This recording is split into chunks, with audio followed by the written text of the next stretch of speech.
Hello everyone, welcome to UPSC IQ tab and a very good morning to all of you. I hope आप सब बहुत ही अच्छे होंगे। आज हम लक्ष्मीकांत का न्यू चैप्टर स्टार्ट करने जा रहे हैं, चैप्टर नंबर 49, जो कि है national commission for schedule tribe. इस चैप्टर में सबसे पहले हम देखेंगे किस पर्टिकुलर आर्टिकल में national commission for schedule tribe के बारे में बता रखा है।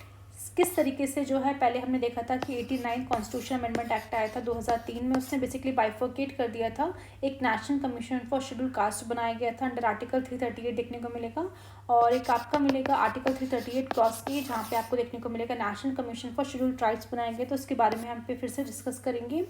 एंड यहाँ पे देखेंगे कौन कौन से फंक्शंस यहाँ पे परफॉर्म किए जाते हैं एनसीएसटी के द्वारा, कौन से अदर फंक्शंस यहाँ पे बेसिकली प्रेसिडेंट के द्वारा कुछ अदर फंक्शंस यहाँ पे स्पेसिफाई किए गए हैं, उन फंक्शंस को भी हम देखेंगे। और अपनी रिपोर्ट्स को कहाँ किस किस को सबमिट करता है, क्या क्या पावर्स बेसिकली कमीशन को यहाँ पे मिली हुई हैं, तो वो सारी चीज़ें हम देखेंगे। तो मोर और लेस यहाँ पे सेम ही चीज़ें आपको देखने को मिले। कल हमने जब national commission of schedule caste किया था, तो national commission of schedule tribe जब हम आज डिस्कस कर रहे हैं, तो मोर और लेस दोनों की चीज़ें हम यहाँ पे सिमिलर देखने को मिलेंगी। बट अगेन यहाँ पे स्पेसिफिकली बात की जा रही है ट्राइब्स की, तो उसके रिस्पेक्ट में हम यहाँ पे चीज़ों को पढ़ते हुए नजर आएंगे। फिर स्टार्ट करते हैं आज का डिस्कशन। सबसे पहले हम देखेंगे बैकग्राउंड को। Like the National Commission for Scheduled Caste, the National Commission for Scheduled Tribe is also a constitutional body। यानी जिस तरीके से national commission of schedule caste एक कॉन्स्टिट्यूशनल बॉडी है, उसी तरीके से national commission for schedule tribe भी कॉन्स्टिट्यूशनल बॉडी है, जिसको डायरेक्टली इस्टेब्लिश किया गया है under article 338 clause A of the constitution. Article 338 clause A contain करता है, कहाँ पे आता है, पार्ट 16 के अंदर आता है, एंड जिसका टाइटल बेसिकली क्या है, special provision related to the certain classes. और ये जो पर्टिकुलर एक्ट है, क्योंकि अमेंडमेंट के द्वारा बनाया गया है, तो ये जो पर्टिकुलर एक्ट है इंसर्ट किया गया था 89 कॉन्स्टिट्यूशन अमेंडमेंट एक्ट 2003 में। अब हम बात करते हैं सेपरेट कमीशन फॉर एसटी। यहाँ पे देखने को मिलेगा the national commission for SC and ST came into being consequent upon passing the 65th constitution amendment act of 1990। यानी कि हमने कल की वीडियो में देखा था कि जो 65th कॉन्स्टिट्यूशन अमेंडमेंट एक्ट आया था 1990 में, इसने बेसिकली इस्टेब्लिश किया था हाई लेवल की एक मल्टी मेंबर नेशनल कमीशन बनाया गया था एसटी एंड एसटी के लिए। तो उसकी बात की जा रही है कि यहाँ पे इस पर्टिकुलर अमेंडमेंट के थ्रू बेसिकली एक नेशनल कमीशन बनाया गया था एसटी एससी का, जो कि फोर्स में कब आया था, 12 मार्च 1992 में। द कमीशन वो स्टैब्लिश अंडर द आर्टिकल 338 के अंदर इसको स्टैब्लिश किया गया of the constitution with the objective to monitor all the safeguards provided for SC and ST. यानी यहाँ पे जो कमीशन की बात की जा रही है, वो इस पर्टिकुलर कमीशन की बात की जा रही है, जो कि 65th कॉन्स्टिट्यूशन अमेंडमेंट एक्ट के थ्रू बनाया गया था। यानी यहाँ पे 1990 के टाइम पे एक ही कमीशन थी जो कि बेसिकली एससी और एसटी के काम को यानी देख रही थी। तो इसलिए हमें देखने को मिलेगा इस पर्टिकुलर कमीशन का ऑब्जेक्टिव ये था कि हमें मॉनिटर करना है वो सारे के सारे सेफगार्ड जो कि प्रोवाइड किए जा रहे हैं शेड्यूल कास्ट को, शेड्यूल ट्राइब को अंडर दी कॉन्स्टिट्यूशन और दी लॉ। यानी कॉन्स्टिट्यूशनल सेफगार्ड हो या फिर लीगल सेफगार्ड्स हो, उन दोनों को यहाँ पे इन्वेस्टिगेट करना, उनको कहीं ना कहीं देखना, वो काम बेसिकली इस कमीशन का यहाँ पे देखने को मिलता था। बट हमने बाद में ये चीज़ नोटिस करी कि जोग्राफिकली एंड कल्चरली जो हमारे एसटीज़ हैं वो डिफरेंट हैं फ्रॉम द एससीज से, and their problem is also different from the एससीज। तो दैट्स वाई बहुत ज़्यादा ज़रूरत हो गई कि हमें इस कमीशन को बाइफर्केट करना पड़ेगा, ताकि एक शेड्यूल कास्ट के लिए एक सेपरेट कमीशन बनाई जाए, शेड्यूल ट्राइब्स के लिए सेपरेट कमीशन बनाई जाए। अगर हम थोड़ा इसके बारे में बात करें तो आपको देखने को मिलेगा कि जो शेड्यूल ट्राइब्स होती हैं ना, वो बेसिकली इंडिजिनियस ट्राइब्स होती हैं, नेटिव्स कम्युनिटीज़ होती हैं, जो एक ऐसे रिमोट आइसोलेटेड एरियाज़ में रहती है मोस्टली। दे आपको देखने को मिलेगा जो ऐसे शेड्यूल ट्राइब्स होती है ना, ज़्यादातर वो फॉरेस्ट एरिया या फिर हिली एरियाज़ में रहना पसंद करते हैं। इनके खुद की लैंग्वेज होती है, इनके खुद की कस्टम्स होते हैं, ट्रेडिशंस होते हैं, बिलीव्स होते हैं, जो कि डिफरेंट होते हैं from the main stream society के। तो यानी कि जो आपको मेन स्ट्रीम सोसाइटी मिलेगी वो आज भी मॉडर्न जो तरीके हैं, तौर तरीके उसमें ढल चुकी है, पर जो शेड्यूल ट्राइब्स है कहीं ना कहीं अभी भी उन्हीं पुरानी कस्टम्स वगैरह के थ्रू जो है कहीं ना कहीं अपनी लाइफस्टाइल को वो जी रहे हैं। और जो प्रॉब्लम्स उनको बेसिकली आमतौर पे फेस करनी पड़ती है कि बेसिकली ऐसे जो ट्राइब्स होती हैं उन्हें एक्सप्लॉइट किया जाता है, उनको काफ़ी आउटसाइडर्स के द्वारा for their land and resources यहाँ पे देखने को मिलता है। उनके जो लैंड और रिसोर्सेज जो इतने सालों से उनको कहीं ना कहीं उनसे छीना जाता है। काफ़ी सारे प्रॉब्लम्स के अलावा वो फेस करते हैं, जैसे कि डिस्प्लेसमेंट हो गया। क्योंकि देखो, अगर फॉर एग्जांपल मान लो फॉरेस्ट में ज़्यादातर ये रहते हैं, तो मान लो फॉरेस्ट को क्लीन करना है किसी पर्टिकुलर प्रोजेक्ट के लिए, तो यहाँ पे देखने को मिलेगा ट्राइब्स को वहाँ से डिस्प्लेस कर दिया जाता है, तो वो अलग प्रॉब्लम है। पॉवर्टी का तो फेस करते हैं, गरीबी वो फेस कर ही रहे हैं, लिटरेसी कहीं ना कहीं उनके पास नहीं है, मैल न्यूट्रिशन की प्रॉब्लम वो फेस कर रहे हैं, या फिर जो भी बेसिक एमिनिटीज़ की ज़रूरत होती है वो कहीं ना कहीं वो उनको मिल नहीं पाती। फॉर एग्ज़ाम्पल अगर मैं ऐसी कोई ट्राइब की बात करूँ तो एक आपने सुना होगा गौंड ट्राइब, जो कि मेजर एसटी ग्रुप है, जो कि बेसिकली आपको देखने को मिलेगा सेंट्रल और ईस्टर्न रीजन्स जो है इंडिया में वहाँ पे पाई जाती है। मेनली आपको मध्य प्रदेश या छत्तीसगढ़, महाराष्ट्र, तेलंगाना में ये गौंड ट्राइब में देखने को मिलेगी। और ये जो ट्राइब है कहीं ना कहीं द्रविडियन लैंग्वेज फॉलो करती है, वो बोया करती है। अभी भी वो वेरियस चीज़ों की पूजा करना जिस तरह से हमें देखने को मिलता है, उनके रिच और डाइवर्स कल्चर देखने को मिलेंगे, खुद की इनकी आर्ट है, म्यूज़िक उनका खुद का है, ठीक है, डांस हो गया, फेस्टिवल्स हो गए, वो अभी भी वो पुराने ट्रेडिशंस को फॉलो करते हैं, उन्हीं चीज़ों को यहाँ पे वो उनकी मान्यताएं हैं। और ये मेनली डिपेंडेंट है एग्रीकल्चर के ऊपर, क्योंकि देखो ऐसे एरियाज़ में रहती हैं, एग्रीकल्चर पे डिपेंडेंट है, हंटिंग करते हैं, गैदरिंग करते हैं अपनी लाइवलीहुड के लिए। तो दैट्स वाई इनकी जो प्रॉब्लम्स है, डेली हमारा लाइफ में जो भी प्रॉब्लम फेस करते हैं, वो प्रॉब्लम जो है एससी से काफ़ी ज़्यादा डिफरेंट है। बिकॉज एससीज़ की अगर हम बात करें तो जैसे कि हमने कल की वीडियो में भी डिस्कस किया था, ये नॉर्मल जो है अनटचेबल्स हुआ करते थे। एंड क्योंकि ये लोवेस्ट कास्ट से बिलोंग करते थे, तो जो अपर कास्ट के लोग हैं इनको कहीं ना कहीं काफ़ी ज़्यादा दबाया करते थे, डिस्क्रिमिनेशन फेस किया इन्होंने, काफ़ी ज़्यादा ऑपरेशन हुआ, इनके साथ एक्सक्लूड कर दिया गया था अपर कास्ट के द्वारा। तो आपको देखने को मिलेगा ये सारी प्रॉब्लम आपको एससी जो शेड्यूल कास्ट है वो फेस करते हैं। और शेड्यूल कास्ट की अगर बात करें तो ज़्यादातर ये विलेजेस में रहते हैं, जो अर्बन एरियाज़ है वहाँ पे आपको देखने को मिलेगा। और जो ये काम बेसिकली करते थे मोस्टली, जो मतलब जो वर्क्स में इंगेज्ड होते हैं, जैसे कि आपका मैनुअल लेबर का काम हो गया, स्कैवेंजर्स हैं, इन सब कामों में ये ज़्यादातर आपको देखने को मिलेंगे। तो इनकी जो एससीज़ की जो मेनली प्रॉब्लम होती है ना, जो प्रॉब्लम में फेस करते हैं, वो है कास्ट बेस्ड वायलेंस इनको देखने को मिलता है। एक सोशल स्टिग्मा कहीं ना कहीं से जुड़ा हुआ है, वो प्रॉब्लम फेस करते हैं। अनटचेबिलिटी की प्रॉब्लम हो गया, lack of access of education कहीं ना कहीं इनको मिल नहीं पाती, हेल्थ केयर प्रॉब्लम है, एम्प्लॉयमेंट अपॉर्चुनिटी इनको नहीं मिल पाती। तो यहाँ पे आप कहीं ना कहीं आप समझ पा रहे हो कि एससी और एसटी की जो डिमांड्स हैं वो कहीं ना कहीं डिफरेंट है, उनकी प्रॉब्लम्स कहीं ना कहीं डिफरेंट है। दैट्स वाई बहुत ज़्यादा ज़रूरी हो गया था कि हमें कमीशन को भी यहाँ पे डिफरेंट बनाया जाए, ताकि एक प्रॉपर कमीशन हो सेपरेटली दोनों का, जो उनके जो मैटर्स है उनको अच्छी तरीके से देख सके, और वहाँ पे जो भी सेफ गार्ड वगैरह प्रोवाइड करना है, जो भी यहाँ पे उनके लिए डेवलपमेंट के लिए काम करना है, वो एक अच्छी तरीके से वहाँ पे हो सके। सो इन शॉर्ट में क्या हम कह सकते हैं कि जो एस टी और एस सी है, they are different from each other, not just for geographically and culturally, उनकी प्रॉब्लम्स काफ़ी ज़्यादा डिफरेंट हैं। So they both need special protection की उन्हें ज़रूरत है, असिस्टेंस की ज़रूरत है फ्रॉम द गवर्नमेंट से एंड द सोसाइटी से, टू ओवरकम देयर डिसएडवांटेजेस को वो ओवरकम कर सके और अचीव कर सके, जो भी उनके राइट्स है, डिग्निटी है, वो उनको मिल सके। देन आपको देखने को मिलेगा इन 1999 में new ministry of tribal affairs की क्रिएट की गई थी, to provide a sharp focus to the welfare and development of the STs का यहाँ पे हम बात की जाए। It was felt necessary that the ministry of tribal affairs should coordinate all the activities related to the STs, as it would not be administratively feasible for the Ministry of Social Justice and Empowerment of to perform this role।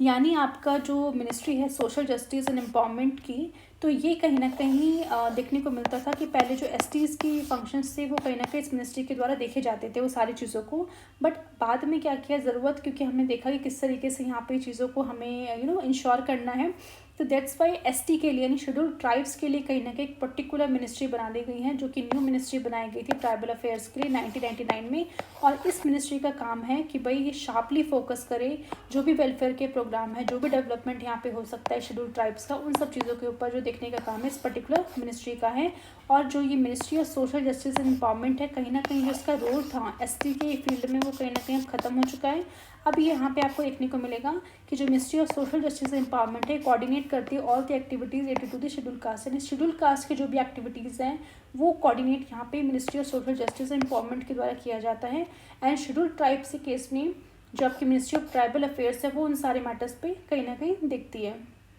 Next यहाँ पे देखने को मिलेगा, hence in order to safeguard the interest of scheduled tribes more effectively, ताकि उनका interest हम और अच्छे तरीके से यहाँ पे देख पाएँ, it is propose to set up a separate national commission बनना चाहिए शेड्यूल्ड ट्राइब्स का, by bifurcating the existing combined national commission for scheduled castes and scheduled tribes, उनको बाइफर्केट करके आपको देखने को मिलेगा एक दो सेपरेट कमीशंस को यहाँ पे बनाया गया था। और ये जो बाइफर्केशन था वो कब किया गया था, it is done by passing the 89 constitution amendment act of 2003, and this act further amended the article 338 को अमेंड किया गया एंड इंसर्ट किया हमने new article 338A of the constitution. और आर्टिकल 338 की बात करें तो ये डील करता है national commission of schedule caste से, और आर्टिकल 338 क्रॉस ये डील करता है national commission for schedule tribes से। और ये जो एक्ट है कहीं ना कहीं फोर्स में आया था आपका 19 फरवरी 2004 में।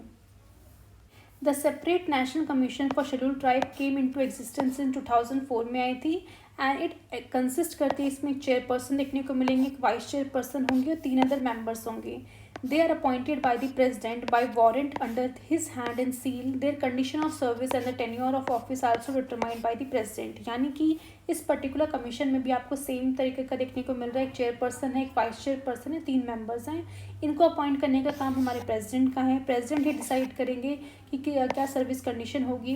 टेन्योर कितने टाइम तक ये अपने ऑफिस में एज अ ड्यूटी परफॉर्म करेंगे। तो नॉर्मली यहाँ पे देखने को मिलता है अंडर दी रूल्स ये बेसिकली 3 साल तक यहाँ पे अपने ऑफिस में अपनी ड्यूटीज़ वगैरह परफॉर्म करते हैं। नेक्स्ट यहाँ पे हम बात करते हैं फंक्शंस क्या क्या है कमीशन की। सबसे पहले यहाँ पे बोला गया है कि इन्वेस्टिगेट करना एंड मॉनिटर करना all the matters related to the constitution other legal safeguard for the STs and to evaluate their working. तो यहाँ पे भी आपको सेम ही देखने को मिलेगा कि जो भी कॉन्स्टिट्यूशनल और लीगल सेफगार्ड्स उनको प्रोवाइड किए गए हैं, तो किस तरीके से वो जो सेफगार्ड्स है जिनका एम है उनको प्रोटेक्ट करना, उनके जो भी राइट्स है, डिग्निटी है, उन सबको प्रोटेक्ट करने का काम यहाँ पे देखने को मिलेगा। इसके अलावा आपको देखने को मिलेगा ये जो कमीशन है फोकस करता है कि जो भी अपॉर्चुनिटीज़ इनको मिलनी चाहिए, इक्वल अपॉर्चुनिटी, जो भी जस्टिस मिलना चाहिए,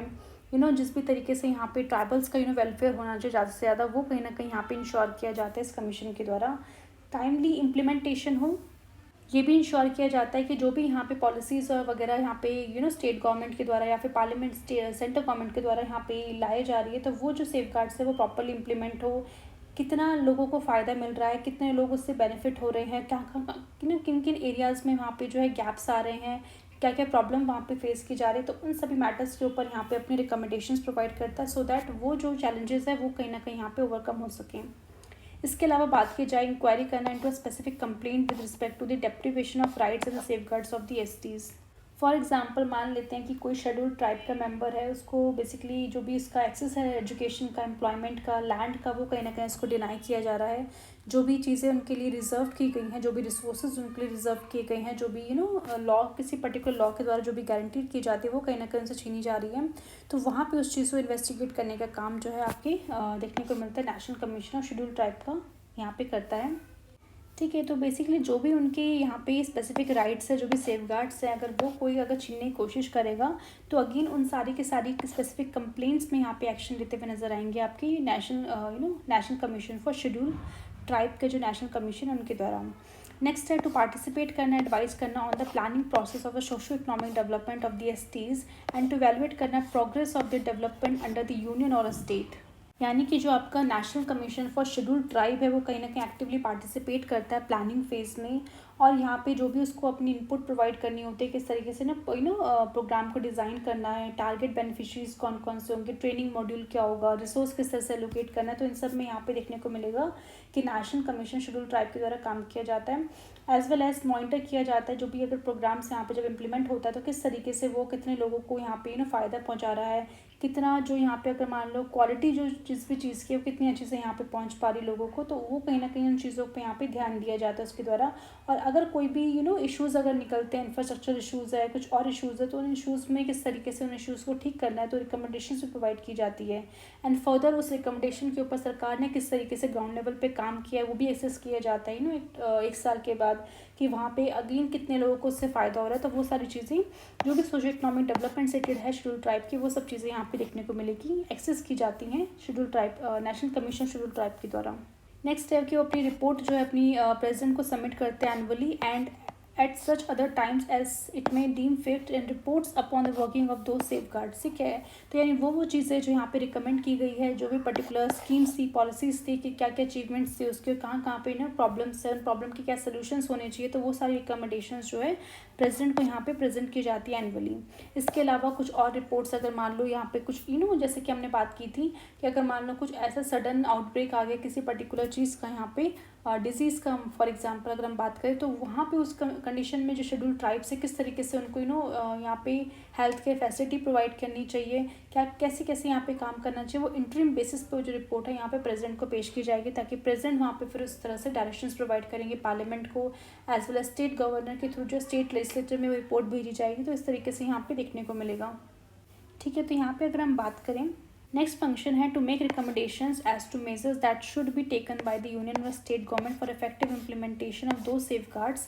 and other measures for the protection welfare and socio economic development of the STs. तो यहाँ पे बात की जा रही है कि जो आपके national commission of schedule tribe है, बेसिकली उनका मेन रोल ये है कि बेसिकली रिकमेंड प्रोवाइड करना कुछ स्पेसिफिक एक्शंस जो कि यहाँ पे यूनियन और स्टेट गवर्नमेंट के द्वारा जो लिया जाता है वहाँ पे क्या क्या रिकमेंडेशन वो प्रोवाइड कर सकते हैं। और सेफगार्ड की बात करें तो अगेन जो कॉन्स्टिट्यूशनल लीगल सेफगार्ड्स है उसकी यहाँ पे बात की जा रही है। यहाँ पे जो भी रिजर्वेशन प्रोवाइड किया जाता है शेड्यूल ट्राइब को एजुकेशन में, एम्प्लॉयमेंट में, और जो ये पॉलिटिकल रिप्रेजेंटेशन होती है वहाँ पे आपको देखने को मिला कुछ ना कुछ यहाँ पे रिजर्वेशन प्रोवाइड किया जाता है। तो किस तरीके से वो रिजर्वेशन को कितना हेल्प कर रहा है, किस तरीके से वहाँ पे उनका अपलिफ्टमेंट हो रहा है, तो ये सब चीज़ें इंश्योर की जाती है एनसीएसटी के द्वारा। इसके अलावा उनके राइट्स को यहाँ पे प्रोटेक्ट करना,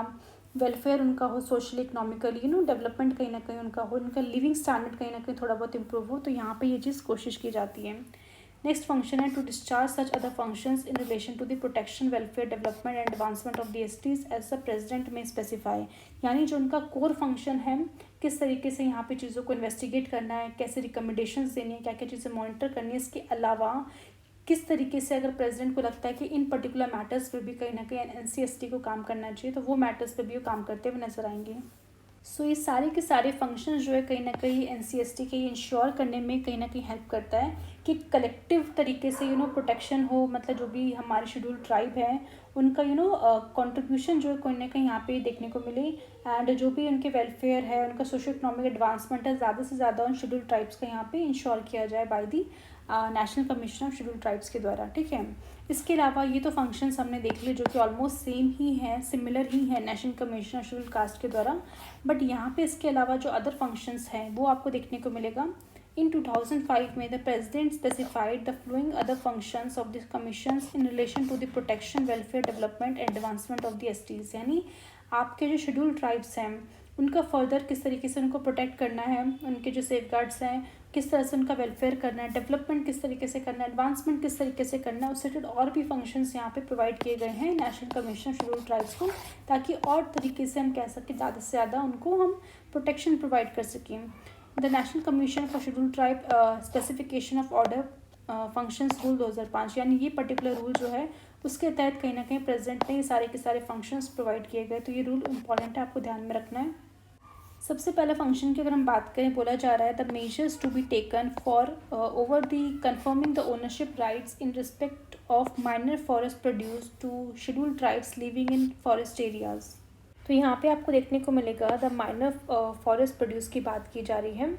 तो अगर हम बात करें आपका माइनर फॉरेस्ट प्रोड्यूस में, तो यहाँ पे आपका नॉन टिम्बर फॉरेस्ट प्रोडक्ट यहाँ पे शामिल होते हैं, जैसे कि हर्ब्स है, फ्रूट्स है, नट्स है, हनी है, या फिर अदर नेचुरल रिसोर्सेज हो गया जो कलेक्ट किए जाते हैं फॉरेस्ट से।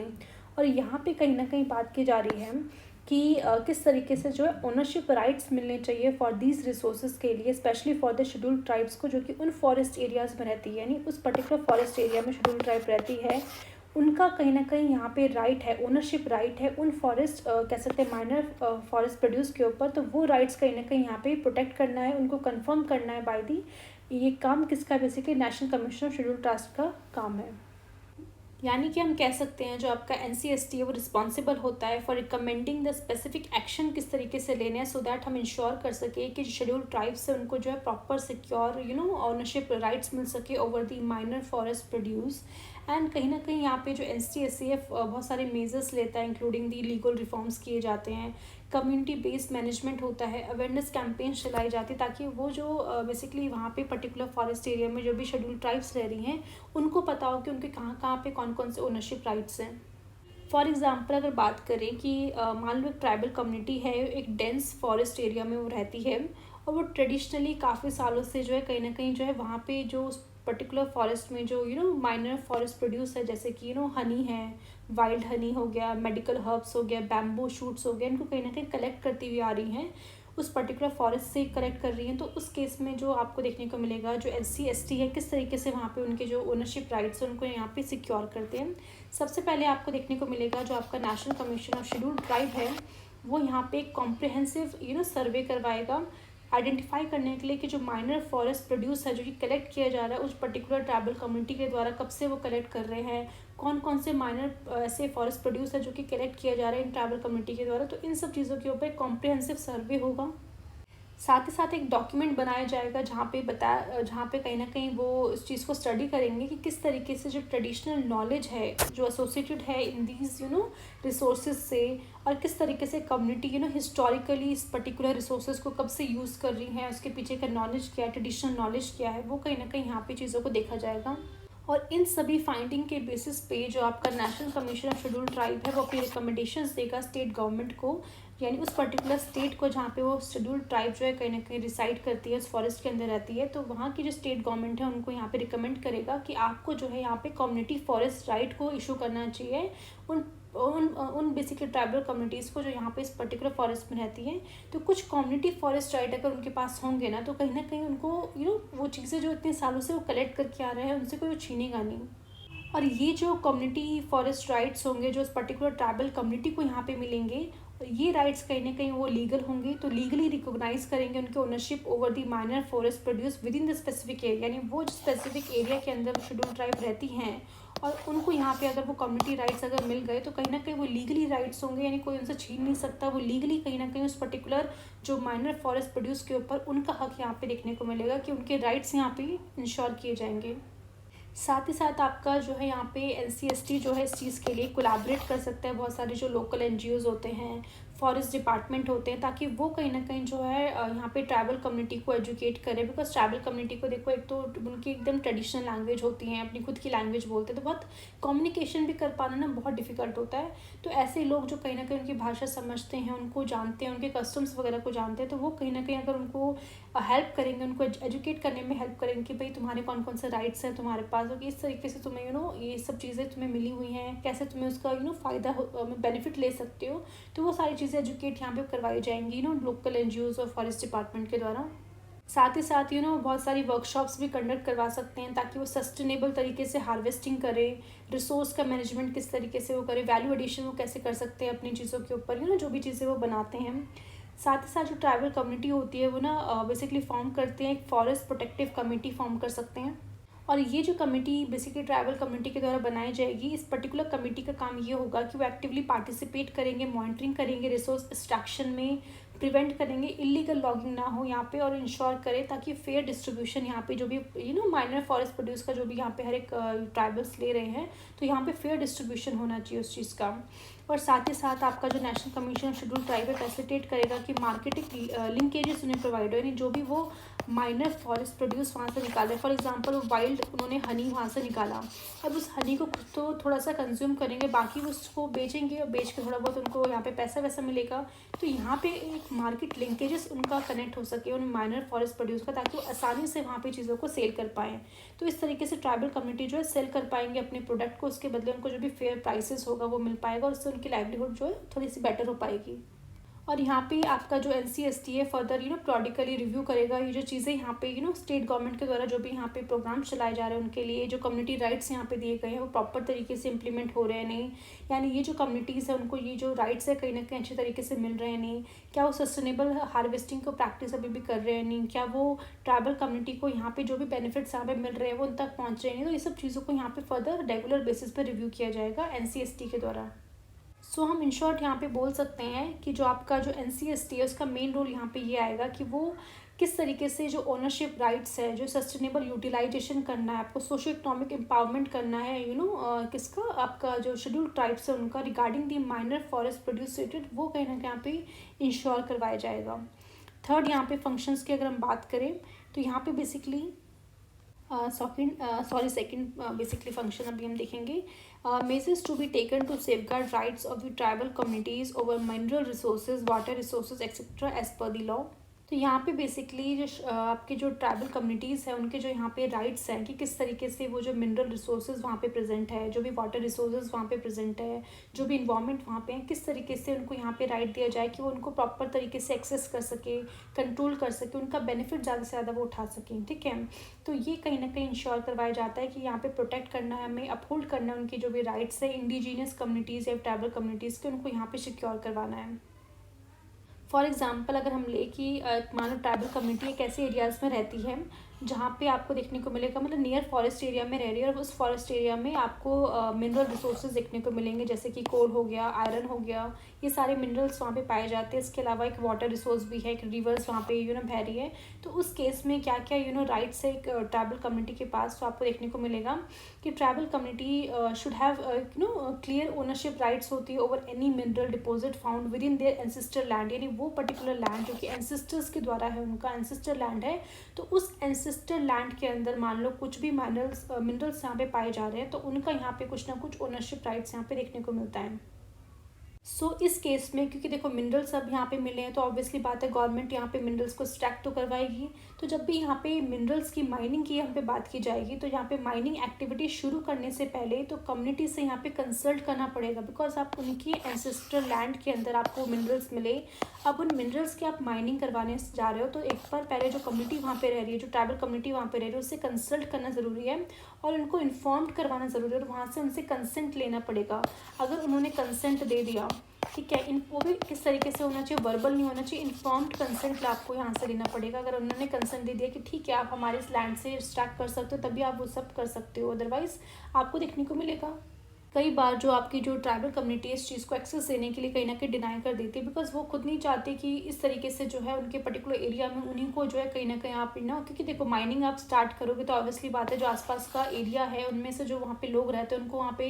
रिहैबिलिटेट करना पड़ेगा, डिस्प्लेसमेंट करना पड़ेगा। तो बहुत सी कम्युनिटी यहाँ पे रेडी नहीं होती इस चीज़ के लिए। बट अगेन आपको इस चीज़ का ध्यान रखना पड़ेगा कि इस तरह के मिनरल रिसोर्सेज को अगर आप माइनिंग वगैरह करवा रहे हो, तो आपको यहाँ पे इनसे कंसल्ट करना पड़ेगा और इन्फॉर्म्ड कंसेंट यहाँ पे लेना पड़ेगा। इन केस अगर वो माइनिंग वगैरह वहाँ पे अलाउड कर दी जाती है, तो उसके बाद आपको यहाँ पे फेयर तरीके से यहाँ पे उनको कंपनसेशन देना है, यानी जो कम्युनिटी है वो रिसीव कर सकती है एक fair compensation for the mineral extraction, यानी जो भी माइनिंग के द्वारा जो भी मिनरल को एक्सट्रैक्ट किया जा रहा है उसमें से कुछ फेयर कंपनसेशन जो है उनको मिलना चाहिए। अब कंपनसेशन के रूप में क्या मिलेगा उनको, उन्हें मिनरल्स तो चाहिए नहीं, उन्हें बेसिकली जो है प्रॉफिट चाहिए, यानी वो कंपनी जो वहाँ पे माइनिंग वाली कंपनी बेसिकली वहाँ पे सेटअप होगी, वो कुछ प्रॉफिट यानी उस पर्टिकुलर एक्सट्रैक्शन को जब वो बेचेंगे, बेचने के बाद जो भी उन्हें प्रॉफिट वहाँ से मिलेगा उस प्रॉफिट का थोड़ा सा पोर्शन जो है कहीं ना कहीं उनको बेसिकली उस पर्टिकुलर कम्युनिटी को देना है। तो इस तरीके से फेयर बेनिफिट उनको भी मिलना चाहिए, या फिर हम कह सकते हैं कि वो थोड़ा सा प्रॉफिट निकाल के जो है री इन्वेस्ट करें इन द डेवलपमेंट में, यानी जो ट्राइबल कम्युनिटी वहाँ पे रहते हैं उन्हीं के डेवलपमेंट में थोड़ा सा वो पैसा वो लगा दें, सो दैट उनको भी वहाँ पे उस चीज़ का फ़ायदा मिल जाएगा। तो इस तरीके से यहाँ पे एक फेयर तरीके से जो है कंपनसेशन यहाँ पे प्रोवाइड किया जाता है ट्राइबल कम्युनिटी को। साथ ही साथ देखने को मिलेगा कि उस पर्टिकुलर फॉरेस्ट के आसपास जो है वाटर का रिसोर्स भी प्रेजेंट है, तो वहाँ पे किस तरीके से माइनिंग वगैरह अगर स्टार्ट होगी तो किस तरीके से पॉल्यूशन बढ़ेगा तो जो वाटर रिसोर्स है वो कहीं ना कहीं डिप्लीट होगा, उसके वजह से देखने को मिलेगा आसपास का इन्वायरमेंट कहीं ना कहीं ख़राब हो रहा है, तो वहाँ पे कहीं ना कहीं आपको देखने को मिलेगा उस सबको प्रोटेक्ट करना बहुत ज़्यादा ज़रूरी है। तो यहाँ पे कम्युनिटी यहाँ पे कहीं ना कहीं एक्टिवली पार्टिसिपेट कर सकती है इन वाटर रिसोर्स मैनेजमेंट में, ठीक है, यानी वाटर रिसोर्स कहीं ना कहीं यहाँ पे मैनेजमेंट हो एंड इंश्योर करें कि सस्टेनेबल यूज़ हो एंड कंजर्वेशन किया जाए यहाँ पे वाटर बॉडीज़ का। साथ ही साथ आपकी जो गवर्नमेंट है,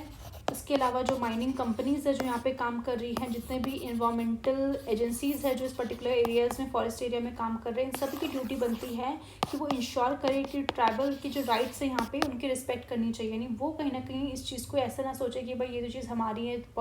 पॉल्यूट करना है तो ठीक है रिवर को पॉल्यूट कर दो, ये कर दो। नो, उनका वो एंसेस्ट्रल लैंड है, तो वहाँ पे आप आके रिसोर्स वगैरह एक्सट्रैक्ट कर रहे हो, वाटर बॉडी को डिप्लीट कर रहे हो, तो वो कहीं ना कहीं देखो सही नहीं होगा। दैट्स वाई गवर्नमेंट हो या फिर कंपनीज हो या फिर इन्वायरमेंटल एजेंसीज हो, इन सब चीज़ों को इंश्योर करेगी कि जो भी ट्राइबल के राइट्स हैं उनको यहाँ पे रिस्पेक्ट की जाए, रेगुलर लेवल पे यहाँ पे मॉनिटरिंग की जाएगी, रिपोर्टिंग होगी हर एक चीज़ की, सो दैट जो भी यहाँ पे चीज़ें हो रही हैं उनको ट्रैक रखा जाए। कुछ भी ऐसा अगर चीज़ें लॉ के हिसाब से अगर गलत होती हैं तो वहाँ पे उस चीज़ को फिर यहाँ पे करेक्ट किया जाए।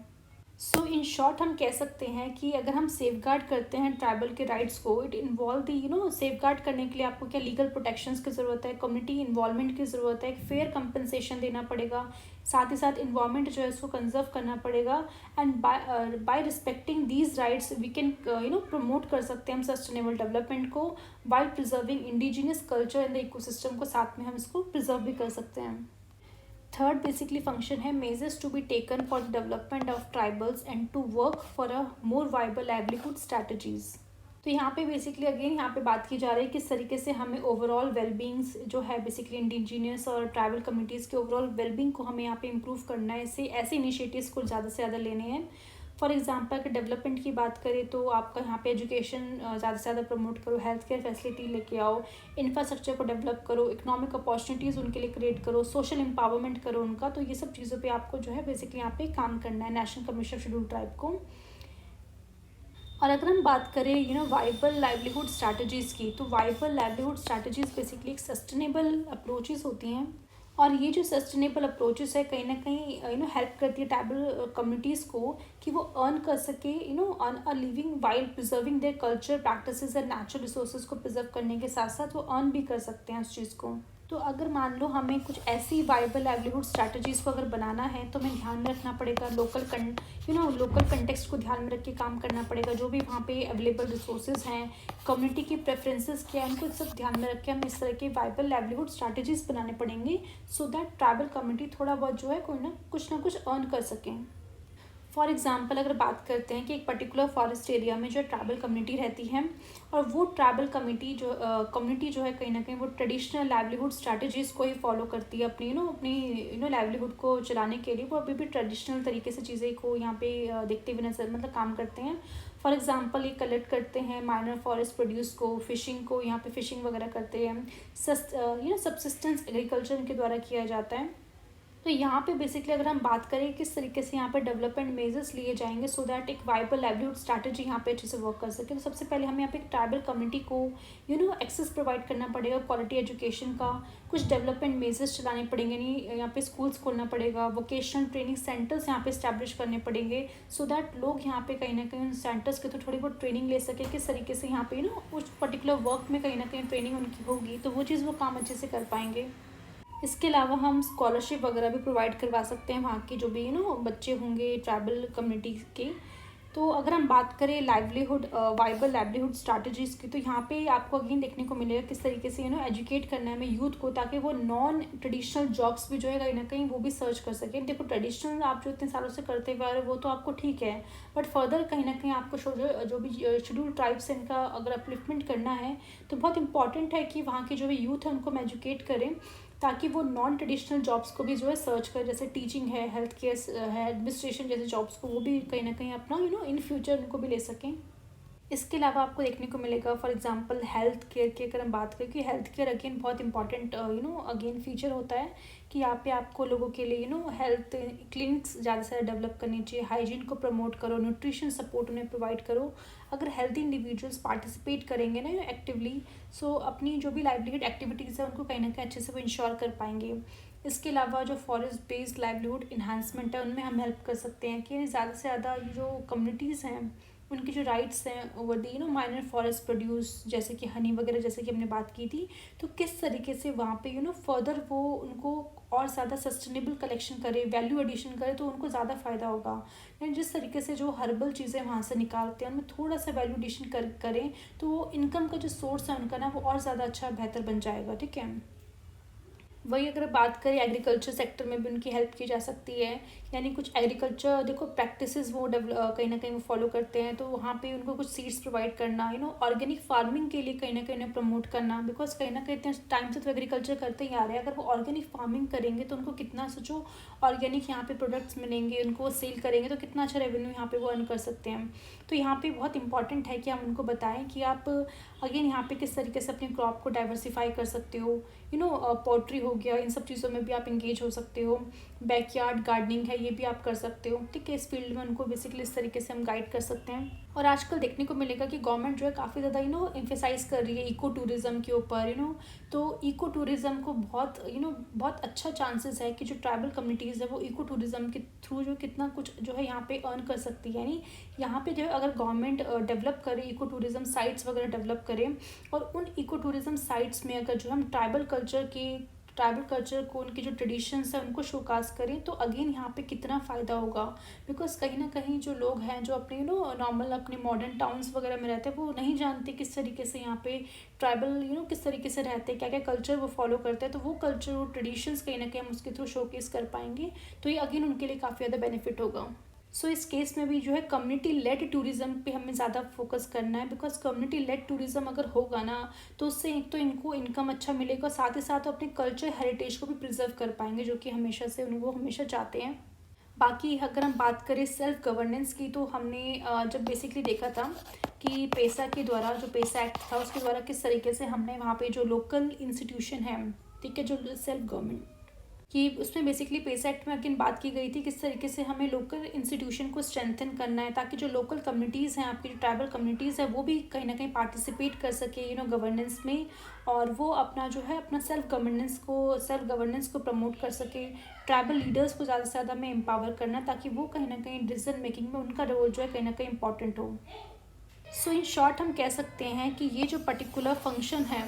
यहाँ पे आपको देखने को मिलेगा हमें इस तरीके से डेवलपमेंट मेजर्स को अडॉप्ट करना चाहिए ताकि वो अलाइन हो with the viable livelihood strategies के साथ, एंड दैट वुड रिस्पेक्ट करे ट्रेडिशनल जो भी ट्राइबल के ट्रेडिशंस है उनको हमें रिस्पेक्ट करनी है, साथ साथ इन्हेंस करना है उनके वेलबींग्स को प्रमोट करना, ज़्यादा से ज़्यादा इकोनॉमिक सेल्फ रिलायंस वो कहीं ना कहीं वो इंश्योर कर पाएँ। नेक्स्ट फंक्शन है measures to be taken to improve the efficacy of relief and rehabilitation measures for tribal groups displaced by development projects.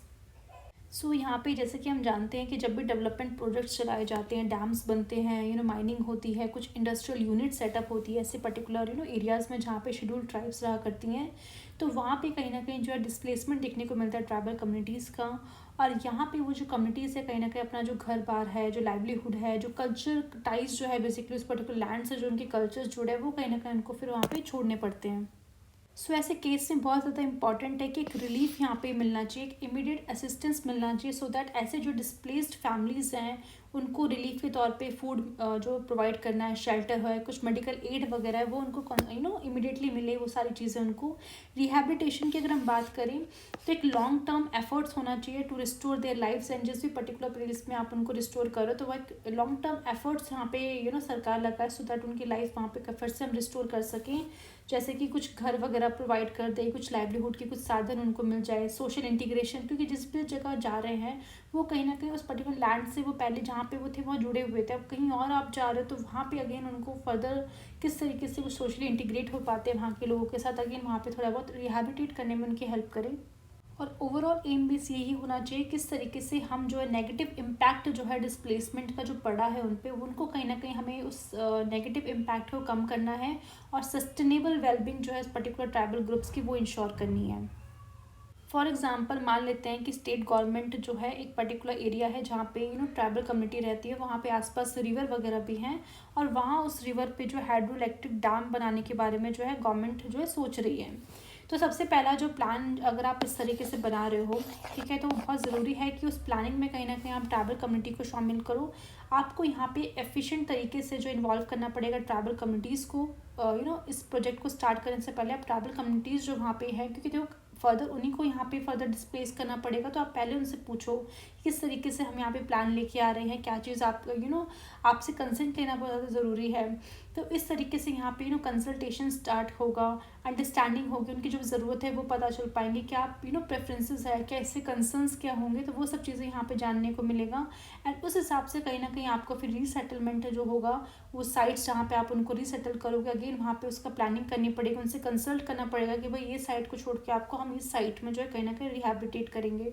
Again in case यहाँ पे ट्राइबल कम्युनिटी मान जाती है, तो यहाँ पे अब गवर्नमेंट की रिस्पॉन्सिबिलिटी बनती है कि वो टाइमली कंपनसेट करे उन्हें, जो भी उन्होंने यहाँ पे इंश्योरेंस प्रोवाइड करवाई थी कि भाई हम आपको जो भी है, जो भी लैंड और प्रॉपर्टी का जो भी कंपनसेशन आपको बनता है वो हम प्रोवाइड करवाएंगे। तो जो भी फेयर कंपनसेशन आपको देना पड़ेगा उस लैंड का जो कहीं ना कहीं उनके हाथ से चले गया है, हाउसेस का, जो भी क्रॉप्स वगैरह वो ग्रो करते थे,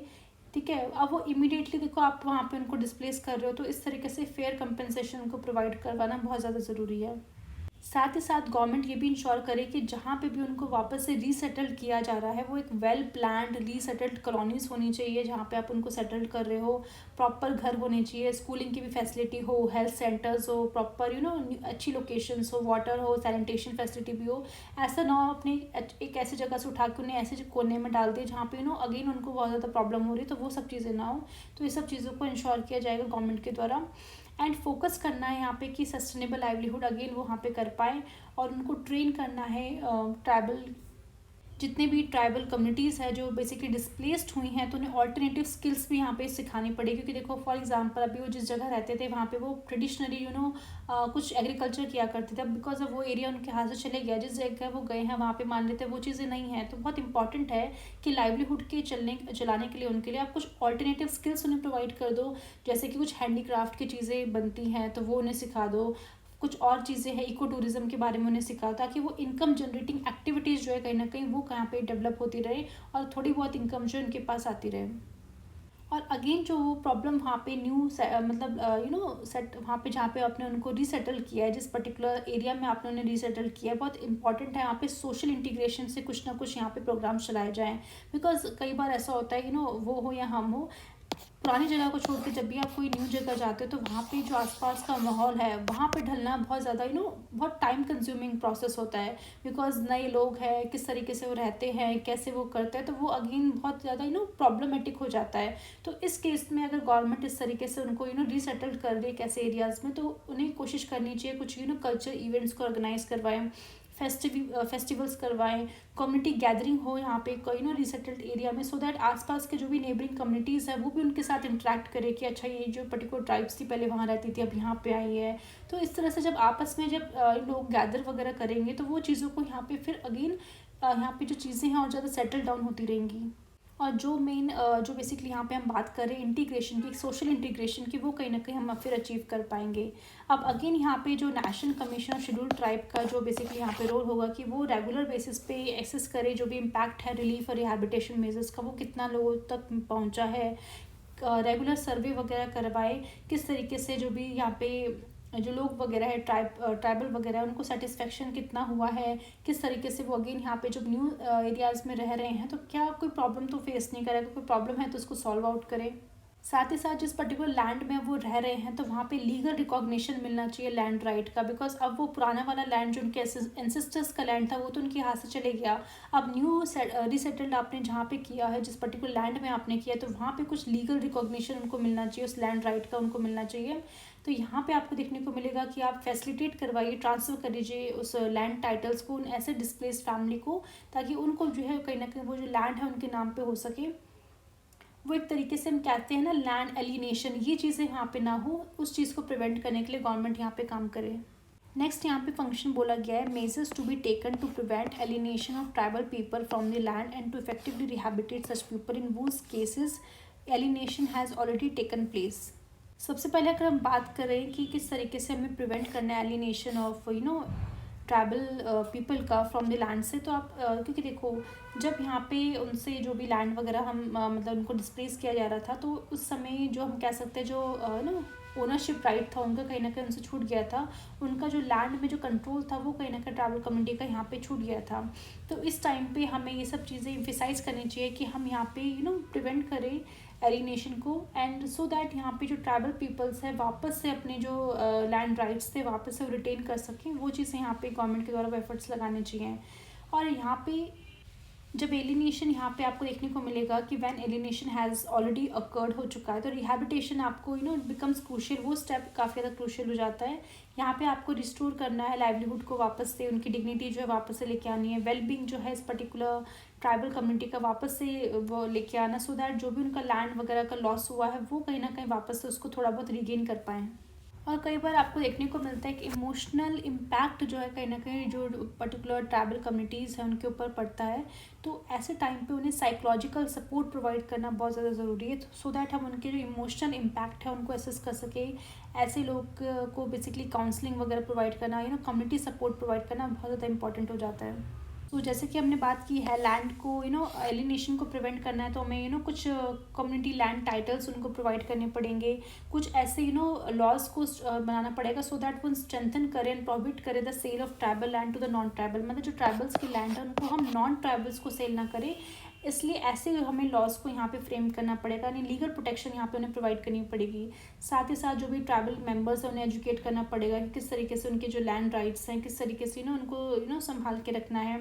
एंड जो रिस्क है एलिनेशन का, उससे कहीं ना कहीं जो उनको डर होता है वो कहीं ना कहीं वहाँ पर उनको एजुकेट करना है। बाकी अभी हमने ऊपर पढ़ ही लिया था इस चीज़ के ऊपर कि अगर हम रिहैबिलिटेशन के मेजर्स की अगर हम बात करें तो अल्टरनेटिव लाइवलीहुड उनको सिखाओ कि हैंडीक्राफ्ट चीज़ें हैं, सस्टेनेबल एग्रीकल्चर कैसे करना, इको टूरिज्म के बारे में सिखाओ, लैंड बेस्ड कंपनसेशन उनको प्रोवाइड करो। ठीक है, जो चीज़ उनसे आपने उनसे छीनी है तो उसके हिसाब से जो भी लैंड बेस्ड कंपनसेशन उनका बनता है वो उनको दो। सोशल सर्विसेज वहाँ पे ज़्यादा से ज़्यादा प्रोवाइड करो, स्कूल्स होने चाहिए, हेल्थ सेंटर्स होने चाहिए, कम्युनिटी हॉल्स हो रीसेटलमेंट एरियाज़ में। ठीक है, साइकोलॉजिकल सपोर्ट की तो जैसे कि हमने अभी बात ही कर ली। नेक्स्ट फंक्शन देखते हैं, बोला जा रहा है measures to be taken to elicit maximum cooperation and involvement of tribal community for protecting forest and undertaking social afforestation. यानी कि हमारी ट्राइबल कम्युनिटी जो ऑलरेडी उन फॉरेस्ट एरियाज़ में रहती है, तो जब भी हम बात करते हैं फॉरेस्ट को कंजर्व करने का, तो बहुत इंपॉर्टेंट है कि हम ट्राइबल कम्युनिटीज़ को भी उन सारे प्रोग्राम्स में इंगेज करें, बिकॉज कहीं ना कहीं उन फॉरेस्ट को प्रोटेक्ट करने के लिए उनकी भी कुछ ट्रेडिशनल नॉलेज होगी, तो वो भी हम यूज़ कर पाएंगे। तो दैट्स वाई यहाँ पे ट्राइबल कम्युनिटीज़ को इंगेज करने की यहाँ पे बात की जा रही है, ताकि वो भी एक्टिवली यहाँ पे पार्टिसिपेट करें। और सोशल फॉरेस्ट एफॉरेस्टेशन के जो भी एफर्ट्स यहाँ पे लगाए जाते हैं, तो उनके द्वारा भी जो पार्टिसिपेशन होगा, उनके द्वारा भी जो कंट्रीब्यूशन होगा यहाँ पे देखने को मिलेगा। तो यहाँ पे हम देख सकते हैं कि ट्राइबल की जो भी ट्राइबल कम्युनिटीज़ की जो भी नॉलेज है उनको हम यूज़ कर सकते हैं, जो भी प्रैक्टिसेस वो फॉलो करते हैं। ठीक है, और जब हम बात करते हैं फॉरेस्ट को प्रोटेक्ट करने की, तो आपको जैसे कि हम जानते हैं अगेन कि फॉरेस्ट के साथ एक ट्राइबल कम्युनिटी का क्या ही रिलेशनशिप होता है, एक इंटीमेट रिलेशनशिप कह सकते हैं फॉरेस्ट के साथ उनको देखने को मिलता है, बिकॉज ट्रेडिशनली वो इतने लंबे समय से उस पर्टिकुलर एरिया में रह रहे होते हैं। तो जब भी इस तरीके से, सबसे पहले तो हमें कम्युनिटी फॉरेस्ट राइट की जैसे कि हमने बात की थी कि आपको उन्हें कम्युनिटी फॉरेस्ट राइट प्रोवाइड करनी चाहिए, जो कि अगेन लीगल प्रोटेक्शन होगी ट्राइबल राइट्स की ओवर दी फॉरेस्ट लैंड के ऊपर। और साथ ही साथ आपको जॉइंट फॉरेस्ट मैनेजमेंट के यहाँ पे प्रोग्राम्स लाने चाहिए, यानी आपको जब भी आप फॉरेस्ट को मैनेजमेंट करने की बात आए, यानी सरकार जब भी फॉरेस्ट को मैनेजमेंट करने की बात करे, तो उन्हें कोलैबोरेट करना चाहिए ट्राइबल कम्युनिटीज़ के साथ, यानी साथ में मिलकर वो डिसीजन मेकिंग करे, पेट्रोलिंग साथ में करे, कंजर्वेशन जो एफर्ट्स लगाए जा रहे हैं सरकार भी करे और साथ साथ जो ट्राइबल कम्युनिटीज़ भी करे। फिर आपको देखने को मिलेगा अवेयरनेस कैंपेन्स यहाँ पे चलाई जानी चाहिए, किस तरीके से ट्राइबल कम्युनिटीज़ है उनको आप एजुकेट कर रहे हो about the importance of forest protection की इम्पॉर्टेंस क्या है, तो वो भी कहीं ना कहीं फिर उसको समझ पाएंगे और ज़्यादा प्रोटेक्शन के द्वारा फिर की जाएगी। नेक्स्ट अगर हम बात करें सोशल एफॉरेस्टेशन की, तो सोशल एफॉरेस्टेशन में आपको देखने को मिलेगा किस तरीके से यहाँ पे अगेन ट्राइबल कम्युनिटी के द्वारा जो है एफर्ट्स लगाए जाएंगे कि जो ट्राइबल फार्मर्स होते हैं कहीं ना कहीं प्लांट करेंगे ट्रीज़ को अलॉन्ग साइड दी क्रॉप्स, ए फॉरेस्ट्री एग्रो फॉरेस्ट्री जिसको हम कहते हैं। इसके अलावा नर्सरी मैनेजमेंट भी आपने सुना ही होगा कि ट्राइबल यहाँ पे हम ट्रेन कर सकते हैं ट्राइबल यूथ को, ताकि वो कहीं ना कहीं जो ट्री सैम्पलिंग्स है कहीं ना कहीं उनको रेस करने में हेल्प करें। इसके अलावा हमें इस्टेब्लिश करना चाहिए कम्युनिटी सीड बैंक को फॉर नेटिव टी स्पीशीज़ के लिए, मतलब ऐसी ट्री की स्पीशीज़ जो कि नेटिव है उनके कुछ सीड बैंक्स वगैरह बनाने चाहिए, सो दैट वो कहीं ना कहीं आगे जाके जो है कहीं ना कहीं हेल्प प्रोवाइड करें।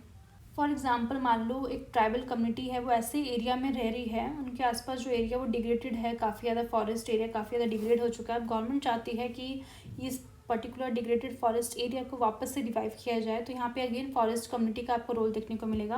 कि यहाँ पे सबसे पहले अगर हम बात करें तो ट्रेनिंग प्रोवाइड, जैसे कि हमने बात की थी कि हमें वर्कशॉप कंडक्ट करनी चाहिए किस तरीके से जो फॉरेस्ट फायर लग जाती है कभी कभार जंगलों में, उनको हम कैसे प्रिवेंट कर सकते हैं, जो वाइल्ड लाइफ वहाँ पे रहते हैं फॉरेस्ट के अंदर उनको कंजर्वेट करना, सस्टेनेबल हार्वेस्टिंग के लिए काम करना। तो अगेन इन सब चीज़ों के ऊपर हम ट्रेनिंग प्रोवाइड कर सकते हैं।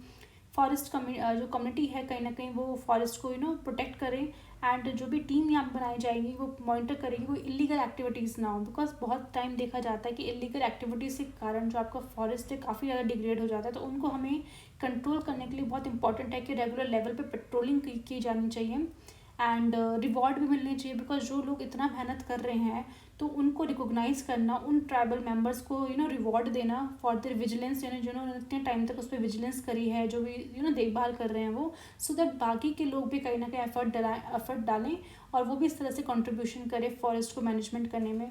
साथ ही साथ उस पर्टिकुलर लैंड में ज़्यादा से ज़्यादा एफॉरेस्टेशन अगर करना है तो अगेन ट्री प्लांटेशन ड्राइव चलानी चाहिए। यहाँ पे जितने भी ट्राइबल फैमिलीज़ हैं उनको हमें इवेंट ऑर्गेनाइज करना चाहिए कि भाई आओ आप भी यहाँ पे ट्रीज़ प्लांट करो, और जो इतने भी यहाँ पे अलॉन्ग साइड क्रॉप्स के अलॉन्ग जो है आप बहुत सारे फ्रूट्स वगैरह उगा सकते हो, एग्रो फॉरेस्ट्री कर सकते हो। ठीक है,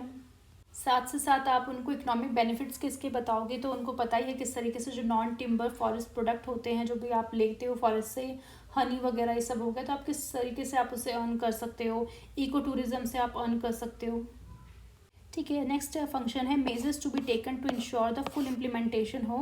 पेसा एक्ट का। जैसे कि हम बात कर रहे थे, पेसा एक्ट बेसिकली क्या है, provision of panchayat extension to the scheduled area act 1996। तो इसका इम्प्लीमेंटेशन अच्छे से हो सके, अगेन इसको इंश्योर किया जाता है एनसीएसटी के द्वारा। अगर हम पेसा एक्ट की बात करें तो सबसे पहले यहाँ पे एनसीएसटी के द्वारा ये इंश्योर करना चाहिए कि वहाँ पे सबसे पहले विलेज लेवल पे यहाँ पे ग्राम सभा होनी चाहिए। अब ग्राम सभा क्या होती है, उसके फंक्शंस क्या होते हैं, अगर आपको कुछ भी डाउट है तो आप बेसिकली जो पंचायत वाली जो वीडियो है, पंचायती राज वाला जो हमारा चैप्टर था, उसकी वीडियो को आप एक बार ज़रूर विजिट कीजिएगा, सो दैट आपकी ये जो चीज़ें हैं कहीं ना कहीं क्लियर हो जाए। तो यहाँ पे एनसीएसटी बेसिकली क्या करेगी, फुल इम्प्लीमेंटेशन अगर देखना है पेसा एक्ट का हो रहा है तो इंश्योर करना ज़रूरी है कि ग्राम सभा यानी विलेज असेंबली को यहाँ पे रियल डिसीजन मेकिंग पावर जो है मिलनी चाहिए। ठीक है, अगर विलेज असेंबली के पास यानी ग्राम सभा के पास अगर डिसीजन मेकिंग पावर होगी तो अगेन वहाँ पे जो ट्राइबल कम्युनिटीज़ है वो उनके बिहाफ पे कहीं ना कहीं यहाँ पे काम कर पाएंगे। और ग्राम सभा का जैसे कि रोल हम पता ही है कि वो एक्टिवली पार्टिसिपेट करते हैं, जो भी प्लानिंग वगैरह अगर करनी है उस पर्टिकुलर एरिया में, किस तरह से रिसोर्स का मैनेजमेंट करना है, सोशल डेवलपमेंट किस तरीके से करना है, तो इन सब में ग्राम सभा की जो है एक्टिव पार्टिसिपेशन देखने को मिलती है। साथ ही साथ पेसा एक्ट के द्वारा ये इंश्योर किया जाता है कि जो भी कम्युनिटी लैंड टाइटल्स मिलने चाहिए, यानी जो भी वहाँ पे ट्राइबल कम्युनिटीज़ रहती हैं उनको कम्युनिटी लैंड टाइटल्स मिलने चाहिए। साथ ही साथ जो लैंड एलिनेशन की जो प्रॉब्लम है उससे प्रिवेंट करना है, इंक्रोचमेंट वगैरह जो किया जाता है नॉन ट्राइबल्स के द्वारा उससे कहीं ना कहीं उनको प्रोटेक्ट करवाना है। रिसोर्स मैनेजमेंट की अगर हम बात करें तो वही अगेन की ग्राम सभा यहाँ पे डिसाइड करे किस तरीके से फॉरेस्ट प्रोड्यूस वगैरह यहाँ पे कलेक्ट किया जाएगा, उनको किस तरह से कलेक्ट करना है, कैसे सेल करना है, उनको मैनेजमेंट किस तरीके से करना है। तो अगेन ये सब ग्राम सभा यहाँ पे जो डिसीजन ले रही होती है। इसके अलावा जो वाटर बॉडीज़ उनको कैसे मैनेज करना है, सस्टेनेबली किस तरीके से करना है बाय द कम्युनिटीज़ के द्वारा। और साथ ही साथ जो भी आपकी कस्टमरी लॉज एंड ट्रेडिशंस है उनको भी ध्यान में रखना है, बिकॉज कहीं ना कहीं जो भी यहाँ पे प्लानिंग कर रहे हो वो उनकी अलाइन होनी चाहिए, जो भी उनकी कस्टम्स है, जो भी ट्रेडिशंस है उनके अलाइन अगर होगी तो उस चीज़ को कहीं ना कहीं वो ज़्यादा लॉन्ग टर्म तक वो उस चीज़ को कर पाएंगे। इसके अलावा अगर मान लो कुछ डिस्प्यूट वगैरह होते हैं तो अगेन पेसा एक्ट के द्वारा ये चीज़ इंश्योर की गई है कि हमें ट्रेडिशनल डिस्प्यूट रेजोल्यूशन मैकेनिज्म वहाँ पे इस्टेब्लिश करने चाहिए विद इन द कम्युनिटी, ताकि वो ऐसे डिस्प्यूट को सॉल्व कर सकें।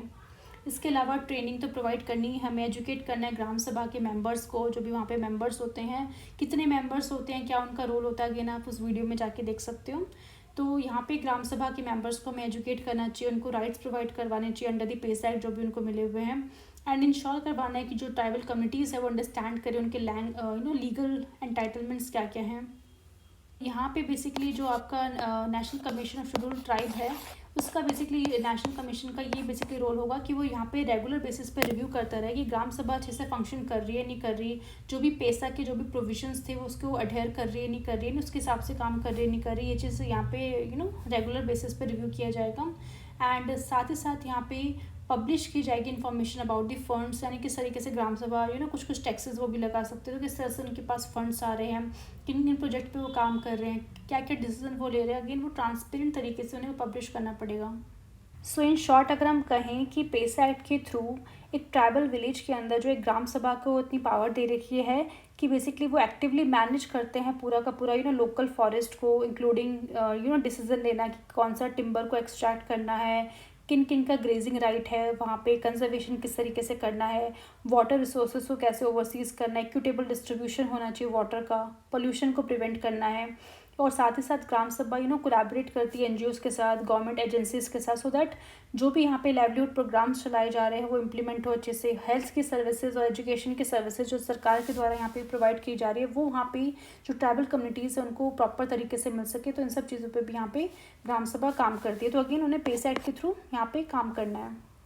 नेक्स्ट फंक्शन है measures to be taken to reduce and ultimately eliminate करना पड़ेगा practice of shifting cultivation by the tribals that lead to their continuous disempowerment and degradation of land and the environment. So यहाँ पे अगर हम पहले बात करें कि शिफ्टिंग कल्टीवेशन क्या होता है, तो जैसा कि आप जानते हो शिफ्टिंग कल्टीवेशन को स्लैश एंड बर्न एग्रीकल्चर भी कहा जाता है। एक ट्रेडिशनल प्रैक्टिस होती है जहाँ पे देखने को मिलेगा जो ट्राइबल कम्युनिटीज़ क्या करती हैं, एक फॉरेस्ट का जो लैंड होता है उसको बेसिकली क्लियर करती है, वहाँ पे क्रॉप्स को कल्टीवेट करती है कुछ सालों तक, उसके बाद उसको वापस से फिर न्यू एरिया में शिफ्ट हो जाती है, उसको पूरा जला बुला के उसको, ठीक है। तो ऐसे करने से पता है लैंड की जो कहते हैं न्यूट्रिशन वैल्यू भी ख़त्म हो जाती है, ठीक है। और इस तरीके से जो ट्राइबल कम्युनिटीज़ है जहाँ पे वो बेसिकली उस पर्टिकुलर लैंड में रह रही है, अगर वो इतने लॉन्ग टाइम तक इस प्रैक्टिस को कहीं ना कहीं फॉलो करेगी तो इसकी वजह से लैंड डिग्रेडेशन की प्रॉब्लम तो देखने को मिलेगी, साथ साथ जो बायोडाइवर्सिटी है उसका लॉस होगा, सॉइल इरोजन जैसी प्रॉब्लम जो है फेस करने को मिलेगी। अब यहाँ पे एम ये है कि किसी भी तरीके से यहाँ पे जो ट्राइबल कम्युनिटी है उनका जो बेसिकली यहाँ पे हमें उन्हें शिफ्ट करना पड़ेगा ट्रेडिशनल शिफ्टिंग कल्टीवेशन से उन्हें टुवर्ड्स दी सस्टेनेबल प्रैक्टिस की तरफ यहाँ पे हमें उनको शिफ्ट करना उनका ट्रांजिशन करना यहाँ पे बहुत ज़्यादा ज़रूरी है। अब यहाँ पे उन्हें ज़्यादा से ज़्यादा अवेयर कर सकते हैं अबाउट दी एग्रो फॉरेस्ट्री के बारे में, क्रॉप रोटेशन के बारे में, यानी कि यहाँ पे जो ट्राइबल फार्मर्स है अगर वो एग्रो फॉरेस्ट्री सिस्टम को या ज़्यादा से ज़्यादा उस सिस्टम को बेसिकली अडॉप्ट करें। तो एग्रो फॉरेस्ट्री में जैसे कि आपने देखा है कि प्लांटिंग फ्रूट्स ट्रीज आप प्लांट करो,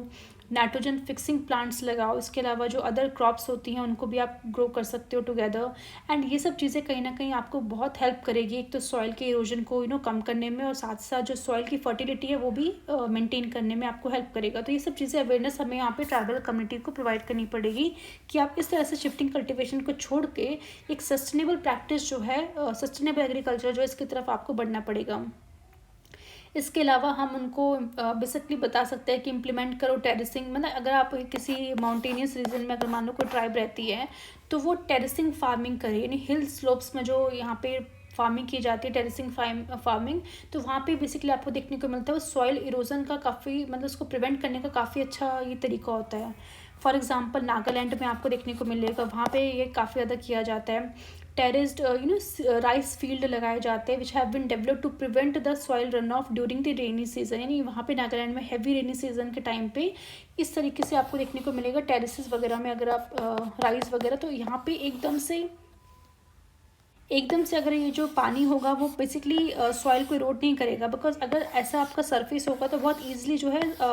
हैवी रेन की वजह से सॉइल इरोड हो सकती है। बट अगर आप टेरेस फार्मिंग करते हो, इस तरह से टेरेसेस वगैरह बनाते हो और यहाँ पे आपने थोड़ा बहुत राइस उगा दिया, यहाँ पे अगेन राइस है, यहाँ पे राइस है, यहाँ पे राइस है, तो पानी एकदम से आएगा तो थोड़ा सा टाइम रुकेगा, वो एकदम से मतलब एकदम से पानी नहीं चले जाएगा। तो ये जो प्रैक्टिस होती है ना हिली एरियाज में बहुत ज़्यादा सस्टेनेबल तरीके से यहाँ पे किया जाए तो काफ़ी अच्छे तरीके से यहाँ पे हम कह सकते हैं सॉइल इरोजन को प्रिवेंट करने में काफ़ी ज़्यादा इंपॉर्टेंट रोल प्ले किया जाता है। साथ ही साथ उनको हम बेसिकली अवेयरनेस प्रोवाइड कर सकते हैं कि आपको बेसिकली परमानेंट कल्टीवेशन की तरफ आपको प्रमोट करना चाहिए, मतलब हमें उनको परमानेंट कल्टीवेशन क्या होता है, किस तरीके से वो हेल्प कर सकता है, तो उसके बारे में ज़्यादा से ज़्यादा उन्हें प्रमोट करना चाहिए कि हमें ऐसी क्रॉप्स लगाओ जिसकी वजह से आपको फ्रीक्वेंटली शिफ्ट ना होना पड़े। आप जिस जगह जिस पर्टिकुलर लैंड में आप काम कर रहे हो वहीं पे आप जो है काफ़ी लंबे टाइम तक काम करते रह सकते हो। तो जैसे कि आप यहाँ पे कैश क्रॉप्स के बारे में उन्हें बता सकते हो कि आप कॉफ़ी वगैरह हो गया, रबर हो गया, टी हो गया, सब आप ग्रो कर सकते हो कॉन्टीन्यूसली। उसके लिए आपको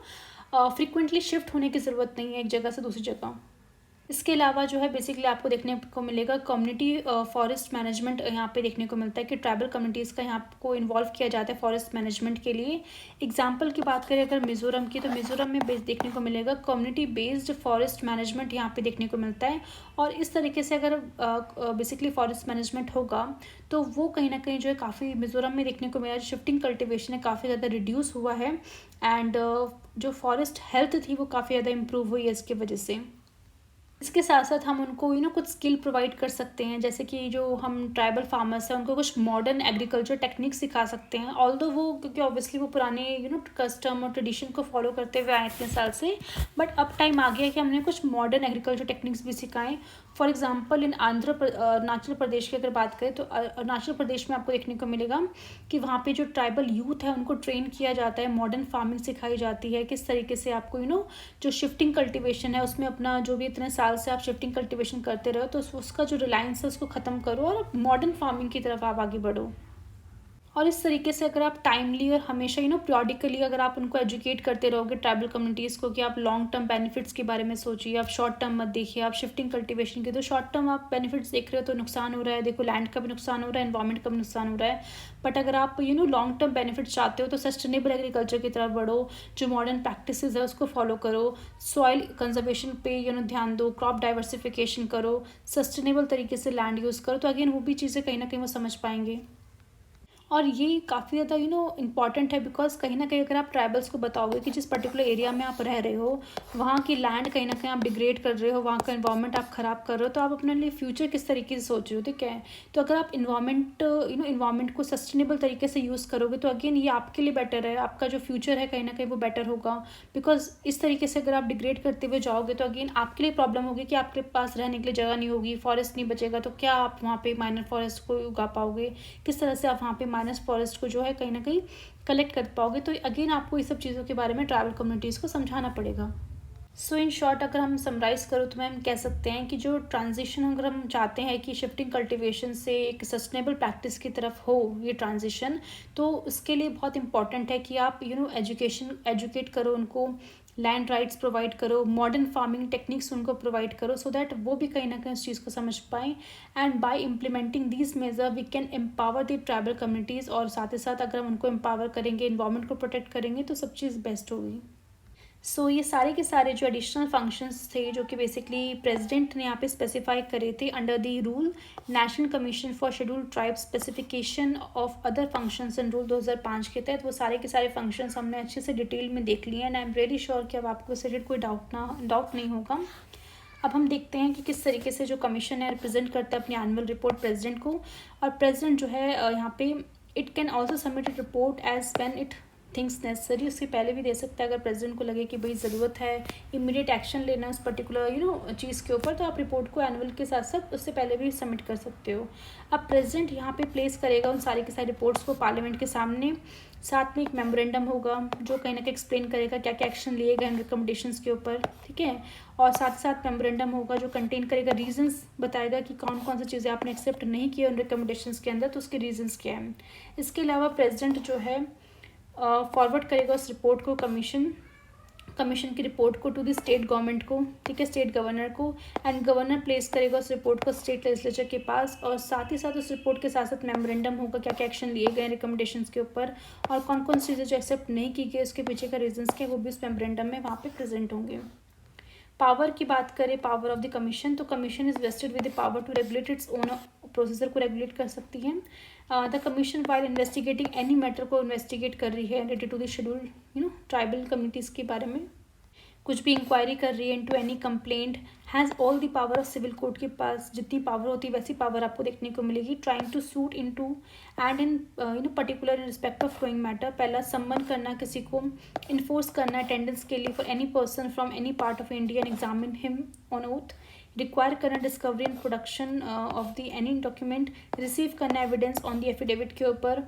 रिक्वेस्टिंग करना एनी पब्लिक रिकॉर्ड की from any court of office, issuing करना सम्मन for the examination of witness and document and any other matter which the president में डिटरमाइन, ठीक है। तो ये वही सारी चीज़ें हैं। अगर आप एक पर्टिकुलर केस को या फिर पर्टिकुलर कंप्लेंट को जब इन्वेस्टिगेट करो तो इस सब चीज़ों की आपके पास कहीं ना कहीं ज़रूरत होती है, तो वो सारी पावर आपको देखने को मिलेगी।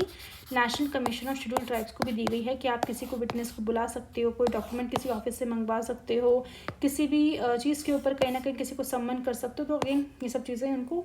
पावर दी गई हैं। नेक्स्ट बोला गया है the central government and the state government are required to consult the commission all the major policy matters affecting the STs, यानी कि शेड्यूल्ड ट्राइब्स रिलेटेड जो भी पॉलिसीज़ यहाँ पे बनाई जा रही है सेंट्रल गवर्नमेंट के द्वारा या फिर स्टेट गवर्नमेंट के द्वारा, तो उन सारे के सारे पॉलिसी मैटर्स में कहीं ना कहीं आपको national commission of scheduled tribes से भी कंसल्ट करना होगा, बिकॉज ग्राउंड लेवल पे अगेन वही यहाँ पे हर चीज़ों को देख रहे हैं, तो वो कहीं ना कहीं चीज़ों को समझते हैं कि कहाँ पे किस एरिया में क्या क्या प्रॉब्लम्स है, कैसे उनको टैकल कर सकते हैं, तो अगेन यहाँ पे उनसे कंसल्ट करना ज़रूरी है। अब ये बाइंडिंग तो नहीं है कि वो हमेशा करेंगे ना करें, बट ये कहते हैं ना कि वो इम्पॉर्टेंट नहीं है बट रिक्वायर्ड ज़रूर है। सो यहाँ पे आपका ये जो चैप्टर है national commission for scheduled tribe basically आपका फिनिश हो गया है एंड आई होप आपको सारी चीज़ें अच्छे से क्लियरली समझ में आ गई हो। अगर कोई भी डाउट हो तो आप कमेंट बॉक्स में अपने डाउट ज़रूर मेंशन कीजिएगा, सो दैट टाइमली आपके डाउट्स को जो है कहीं ना कहीं आपको हम सॉल्व कर दें। एंड अगर आपको वीडियो अच्छी लगी हो तो प्लीज़ हमारी वीडियो को लाइक कीजिए, ज़्यादा से ज़्यादा शेयर कीजिए अपने फ्रेंड्स के साथ और हमारे चैनल को सब्सक्राइब कीजिए।